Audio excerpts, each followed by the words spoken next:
परमेश्वरलाई महिमा भएको होस्। हुन्छ, यहाँहरू सम्पूर्णलाई येशू ख्रीष्टको नाममा जय मसीह। इजकियल 37 पदको वचनमा लेखिएको छ, जसरी इजकियलले हड्डीहरूलाई अगमबानी गर्दै गर्दा त्यस ठाउँमा त्यो हड्डीहरूमा जीवन आएको छ र सासलाई अगमबानी गर्दै गर्दा ती हड्डीहरूमा जीवन आइकन अनि सास आएको छ। त्यसरी नै परमेश्वरले अबको दिनमा यो जातिहरूलाई शक्तिशाली कामहरू गर्न चाहँदै हुनुहुन्छ। परमेश्वरले आफ्नो अगमवक्ताहरूद्वारा यस ठाउँमा दाङको तुलसी फुलमा एउटा शक्तिशाली महिमालाई ल्याउँदै हुनुहुन्छ। त्यसै गरी ती कुरालाई हामी मध्य नजर राख्दै यही वैशाख 18 र 19 गते हामी शक्तिशाली पर्फेक्टली हिलिङ एन्ड सनलाइट डिलिभरेन्सलाई तपाईहरूको बिचमा राख्दैछौँ। तपाईहरू यस समयमा परमेश्वरको आत्माले भरिन चाहनुहुन्छ भने, परमेश्वरको शक्तिशाली कार्यहरूलाई देख्न चाहनुहुन्छ भने तपाईँलाई हामी स्वागत गर्दछौँ।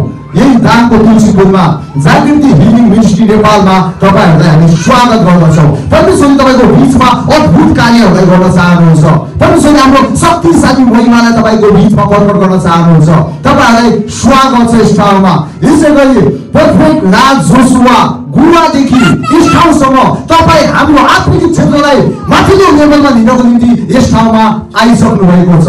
आउनुहोस्, तपाईँहरूले यदि आज तनावमा हुनुहुन्छ, डिप्रेसनमा हुनुहुन्छ, तपाईँ रोगी हुनुहुन्छ, बिरामी हुनुहुन्छ, अशक्त हुनुहुन्छ भने तपाईँ परमेश्वरको अद्भुत महिमा यस ठाउँमा हुँदैछ र तपाईँलाई हामी स्वागत गर्दछौँ।